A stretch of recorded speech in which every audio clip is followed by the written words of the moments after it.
Good morning friends मैं अभिषेक दीक्षित आप सभी का एक बार फिर से कॉन्सेप्ट टाइम के इस प्लेटफॉर्म पर स्वागत करता हूं। दोस्तों आज हम पिछले क्लास की आगे की बात करेंगे और लगभग हम इस चैप्टर के अंत तक पहुंच चुके हैं।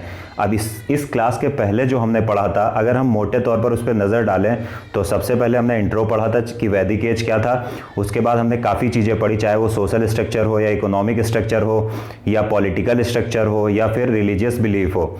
तो अब हम सब कुछ कवर कर चुके हैं। तो एक टॉपिक जो एग्ज़ाम की दृष्टि से या फिर इतिहास में समझ बनाने की दृष्टि से बहुत ज़रूरी है, वो है कि इन दोनों यानी हड़प्पाई संस्कृति या हड़प्पा सभ्यता की संस्कृति और वैदिक संस्कृति, इन दोनों में मूल अंतर क्या क्या थे।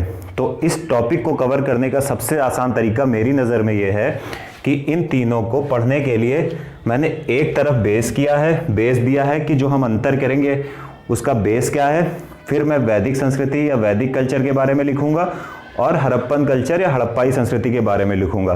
तो सबसे पहले अगर हम इसमें अंतर करें और अंतर का आधार पहला हम ड्रॉ करना चाहें, तो अगर हम कहें अंतर, तो हम सबसे पहले अगर हम देखें इस संस्कृति का नेचर के आधार पर क्या दोनों में कोई नेचर या स्वरूप लिख सकते हैं इसको।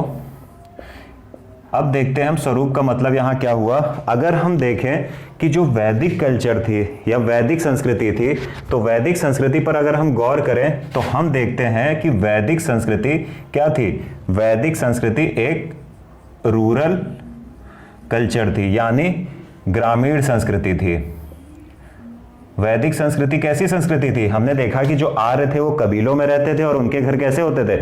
उनके घर जैसे गांव में आप जाएंगे तो जो बहुत गरीब लोग होते हैं उनके घर कैसे होते हैं, छप्पर पर होते हैं, लाठी डंडे से टिके होते हैं, तो वैसे इनके घर होते थे। तो इनकी जो संस्कृति थी वो ग्रामीण संस्कृति थी। अगर हम हड़प्पाई संस्कृति पर आ जाए या हड़प्पन कल्चर पर आ जाए तो हम देखते हैं कि हमने वहाँ की नगर नियोजन पढ़ा था। तो यहाँ पर हमने देखा था कि जो नगर थे वो कैसे बसे हुए थे, वो पकी ईंटों के बने थे, ठीक है। सड़कें 90 डिग्री पर एक दूसरे को काटती थी।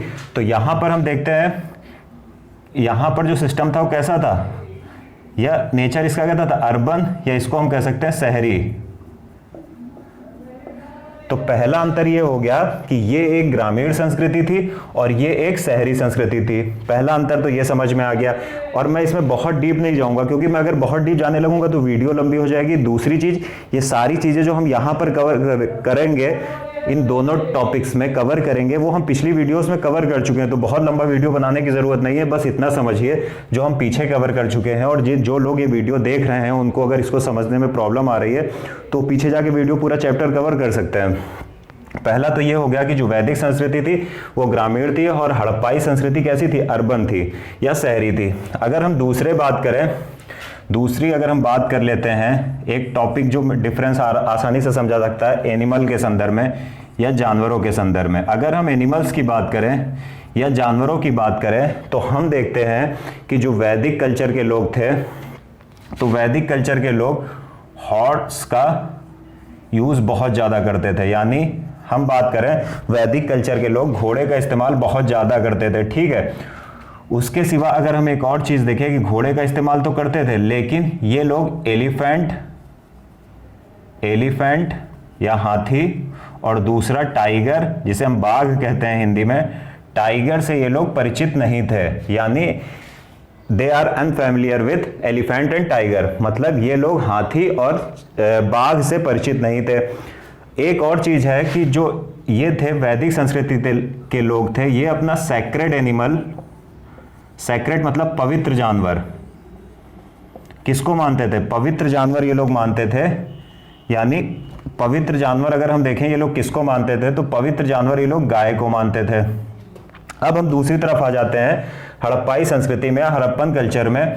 तो हम देखते हैं कि ये लोग जो थे, ये लोग हॉर्स से, एक दो जगह से भले घोड़े के एविडेंस मिले हैं, लेकिन ये लोग हॉर्स से अनफैमिलियर थे या अपरिचित थे। दूसरी तरफ अगर हम देखें, ये लोग एलिफेंट और दूसरा अगर हम देखें टाइगर, जो हड़प्पन कल्चर के लोग थे ये इन दोनों से फैमिलियर थे या इन दोनों से परिचित थे। उसके बाद हमने यहाँ पर देखा कि जो वैदिक संस्कृति के लोग थे इनका पवित्र जानवर कौन था, गाय थी। अगर हम इधर आ जाएं तो इनका जो सैक्रेड एनिमल था या पवित्र जानवर था वो था बुल या सांड। हमने देखा कि हमें कई आर्कियोलॉजिकल एविडेंस मिले हैं, जिसके आधार पर हमने पिछली वीडियो में समझा था कि कुबड़ वाले सांड के हमको एविडेंस मिले हैं। तो इससे पता चलता है कि इनका जो सेक्रेड एनिमल था वो क्या था, वो बुल था। उसके बाद अगर हम तीसरे बेस की बात कर लें कि हम डिफरेंस कैसे इन दोनों में क्रिएट कर सकते हैं, डिफरेंट कैसे कर सकते हैं, तो हम अगर बात करें इकोनॉमी की, इकोनॉमी या इसको हिंदी में कहेंगे अर्थव्यवस्था की, अर्थव्यवस्था। अब हम देखते हैं कि इन दोनों संस्कृति में अर्थव्यवस्था के आधार पर क्या विभाजन किया जा सकता है या क्या डिवीजन किया जा सकता है। तो अगर हम देखें कि जो वैदिक संस्कृति थी, हमने कहा कि एक ग्रामीण संस्कृति या रूरल कल्चर है, तो इसका मतलब क्या हुआ, इसका मतलब यह हुआ कि यहाँ की जो इकोनॉमी थी वो किस पे बेस थी, यहाँ की इकोनॉमी जो थी वो agriculture and animal husbandry, animal husbandry पर आधारित थी। एनिमल हस्बेंड्री का मतलब होता है, ऐसा नहीं है कि अपने हस्बैंड को जानवर बना देना, इसका मतलब ये बिल्कुल नहीं, इसका मतलब है कि पशुपालन करना। तो जो वैदिक कल्चर था, वैदिक हमने संस्कृति देखा कि इन लोगों का मुख्य जो ऑक्यूपेशन या पेशा क्या था, इनका मुख्य पेशा था कृषि और पशुपालन। अगर हिंदी में इसको लिखना चाहें तो आप लिख सकते हैं पशुपालन, और एग्रीकल्चर मतलब कृषि। अब हम आते हैं कि हड़प्पन कल्चर के जो लोग थे, इनकी जो इकोनॉमी थी वो कैसी थी तो हमने देखा कि वैदिक economy agriculture and animal husbandry based थी। इनकी इकोनॉमी हम देखते हैं कि इंडस्ट्री बेस्ड, और इसको हम कई चीजें लिख सकते हैं, या हम इसको ले सकते हैं ट्रेड एंड कॉमर्स बेस्ड थी, trade and commerce based economy थी, बेस्ड इकोनॉमी थी इनकी। यानी या तो उद्योग आधारित और व्यापार और वाणिज्य आधारित इनकी अर्थव्यवस्था थी। लेकिन जो सबसे इंपॉर्टेंट चीज है, जो लोग स्टूडेंट्स यहाँ पर कंफ्यूज कर जाते हैं, उनको ऐसा लगता है कि इंडस्ट्री बेस्ड होने का मतलब यहाँ पर एग्रीकल्चर नहीं होता था। ये बिल्कुल गलत है। कोई इकोनॉमी तभी इंडस्ट्री बेस्ड होगी यदि उसमें एग्रीकल्चर सरप्लस हो, यानी हिंदी में कहें तो कृषि अधिशेष हो। अब कृषि अधिशेष का मतलब क्या होता है कि उत्पादन, कृषि के द्वारा इतना उत्पादन हो रहा हो कि ना केवल वो अपनी आवश्यकताओं की पूर्ति करें, बल्कि उनके पास कुछ शेष बच भी जाता हो, जिसका यूज उद्योगों में होता है। अब ये हमने देख लिया इकोनॉमी के आधार पर। उसके बाद एक डिवीजन हम और कर सकते हैं मेटल बेसिस, कि मेटल या धातु से ये लोग परिचित थे और कौन कौन की सी धातु से परिचित थे। तो अगर हम बात करें वैदिक संस्कृति थी कि या वैदिक कल्चर की, तो हम देखते हैं कि ये लोग कई सारी धातुओं से परिचित है, चाहे वो गोल्ड हो, सोना हो, या चांदी हो, या फिर मैं कहूं कि तांबा हो, कॉपर हो। अगर मैं कॉपर के बात कहूं तो हमने देखा था कि लेटर वैदिक एज या उत्तर वैदिक काल में ये लोग लोहे से भी परिचित हो गए थे।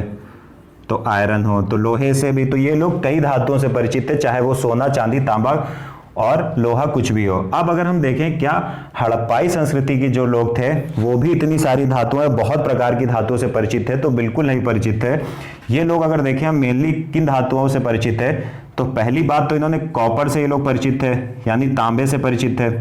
दूसरी चीज अगर हम देखें, ये लोग कॉपर के सिवा, मैंने आपको बताया था कि लोगों ने कॉपर और टीन को मिलाकर क्या बना दिया था, ब्रॉन्ज मिला दिया था, ब्रॉन्ज बना दिया था। तो ये लोग ब्रॉन्ज से भी परिचित थे, यानी तांबा प्लस या कॉमा कांसे से परिचित थे। तो एक डिवीजन का बेसिस ये भी हो गया। उसके बाद अगर हम देखें वॉर की बात कर लेते हैं, थोड़ा सा युद्ध की बात कर लेते हैं 5th पॉइंट में।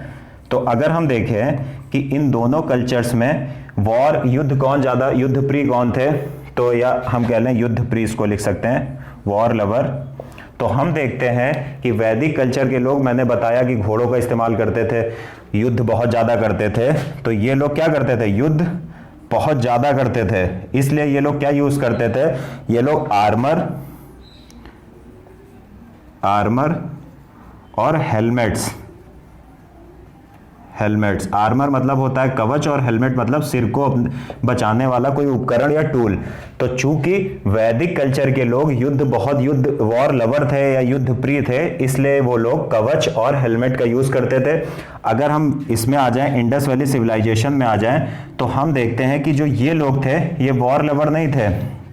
ये लोग कैसे थे? ये लोग पीस लवर थे।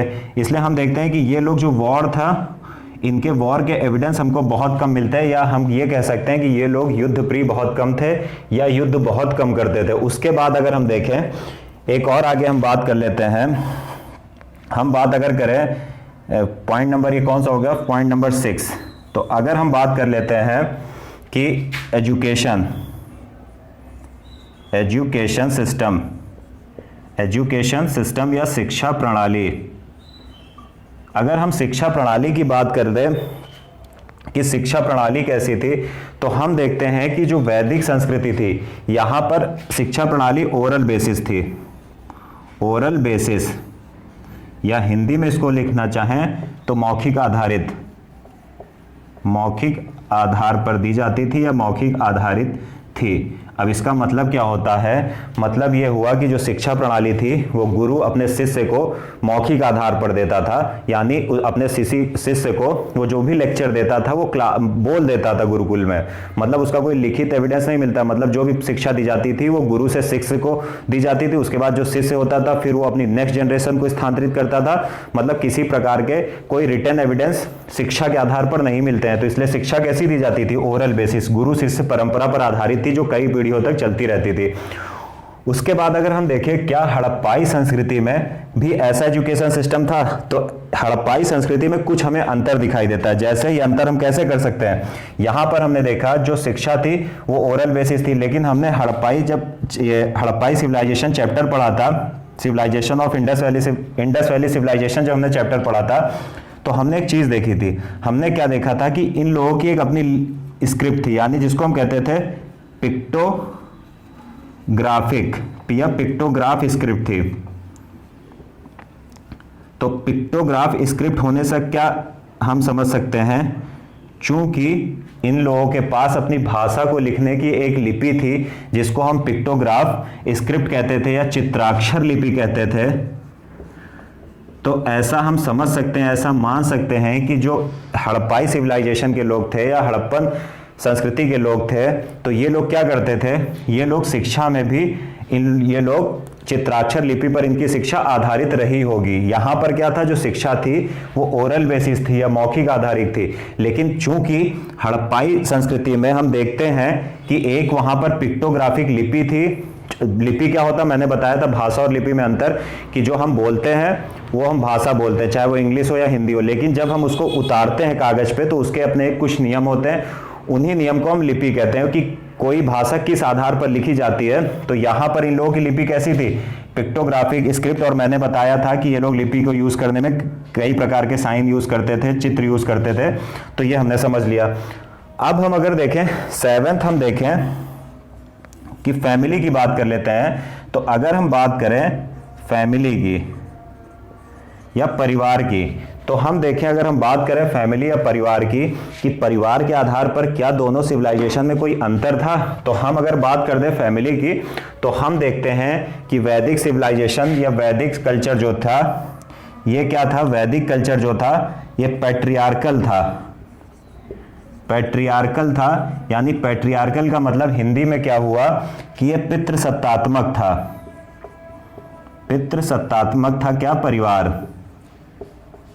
यानी पितृसत्तात्मक का मतलब मैं पहले भी बता चुका हूं कि परिवार पर पिता का नियंत्रण होता था, और थोड़ा सा समाज में भी पुरुष प्रधानता होती है, जहां पर भी पैट्रियार्कल सोसाइटी होती है, चाहे आप प्रेजेंट की बात कर लीजिए।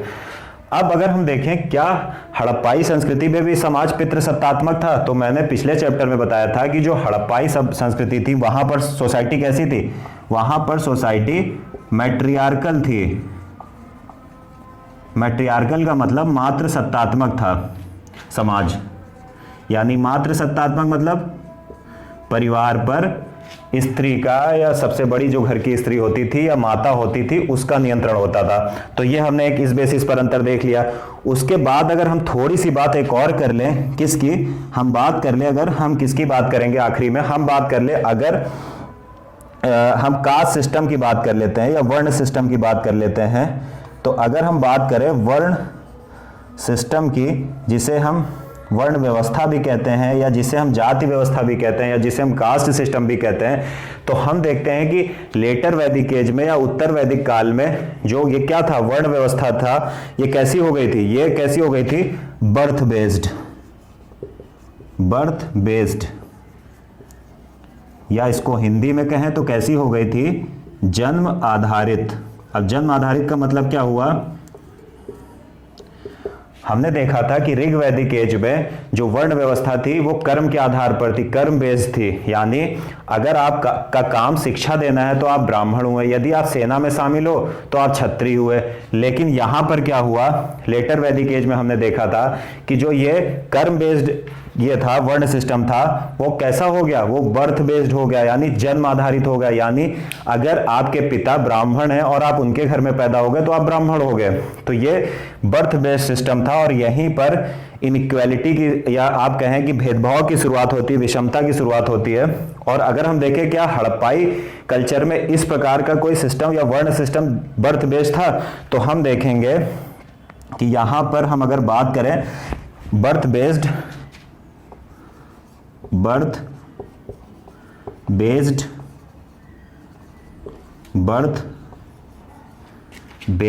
वर्ण सिस्टम एग्जिस्ट नहीं करता था। वर्ण सिस्टम जो था वो हड़प्पन कल्चर में एग्जिस्ट करता ही नहीं था। तो ये हमने पूरा समझा। हालांकि मैंने पढ़ाया था कि हड़प्पाई संस्कृति, जब मैंने हड़प्पा सिविलाइजेशन चैप्टर पढ़ाया था तो मैंने क्या पढ़ाया था कि वहाँ पर भी समाज डिवाइड था। जैसे विद्वान लोग होते थे, योद्धा लोग होते थे, श्रमिक लोग होते थे, ठीक है, व्यापारी होते थे। तो लेकिन वो कर्म के आधार पर वहाँ भी था। तो अब हमने क्या देखा, ये जो बर्थ बेस्ड या जन्म आधारित जो वर्ण व्यवस्था थी वो हड़प्पाई कल्चर या हड़प्पाई संस्कृति में बिल्कुल नहीं थी। तो एक बार फिर से कंक्लूजन ड्रॉ कर लेते हैं और पूरे टॉपिक को एक बार फिर से समझ लेते हैं। अगर हम बात करें कि हम इसमें कैसे डिफरेंस बना सकते हैं या अंतर कर सकते हैं, तो अगर हम बात करें नेचर की, तो हमने देखा कि जो वैदिक संस्कृति के लोग थे वो गांव में रहते थे या घास फूस के घर बनाकर रहते थे। तो ये कैसी कल्चर हो गई, ये कल्चर हुई ग्रामीण या रूरल। यहाँ हमने देखा था कि पक्की ईंटों का प्रयोग होता था, रोड एक दूसरे को 90 डिग्री पर काटती थी, तो ये हो गई अर्बन। अब अगर हम देखें जानवर किस संस्कृति के लोग किस जानवर से परिचित थे, तो हम देखते हैं कि वैदिक कल्चर के लोग चूंकि युद्ध में ज्यादा भाग लेते थे तो ये हॉर्स से परिचित थे, हॉर्स का बहुत ज्यादा इस्तेमाल करते थे और घोड़ा इनका पालतू जानवर था। वहीं पर हम देखें अगर एलिफेंट, टाइगर, हाथी या बाघ की, तो ये लोग हाथी बाघ से नहीं परिचित थे। दूसरी बात कि जो पवित्र पशु ये लोग मानते थे, ये लोग गाय को मानते थे। अब अगर हम यहां पर आ जाए तो चूंकि इंडस वैली सिविलाइजेशन के जो लोग थे वो युद्ध प्रिय नहीं थे, पीस लवर थे, तो वो घोड़े का इस्तेमाल नहीं करते थे या घोड़े से अनफेमिलियर थे या घोड़े से अपरिचित थे। वहीं पर अगर हम देखें हाथी और बाघ से ये लोग परिचित थे। यहां पर हमने देखा था ये लोग अपना पवित्र पशु मानते थे, किसको, गाय को। ये लोग पवित्र पशु किसको मानते थे, सांड को या बुल को। अब तीसरी बात हम देखें कि इनकी इकोनॉमी जो थी वो एग्रीकल्चर एंड एनिमल हस्बेंड्री थी, यानी कृषि और पशुपालन पर आधारित थी। लेकिन यहाँ की जो इकोनॉमी थी वो इंडस्ट्री बेस्ड या हम कह सकते हैं ट्रेड एंड कॉमर्स बेस्ड थी। लेकिन ऐसा नहीं है कि कृषि नहीं करते थे, इंडस्ट्री बेस्ड तभी होगी जब एग्रीकल्चर सरप्लस होगा।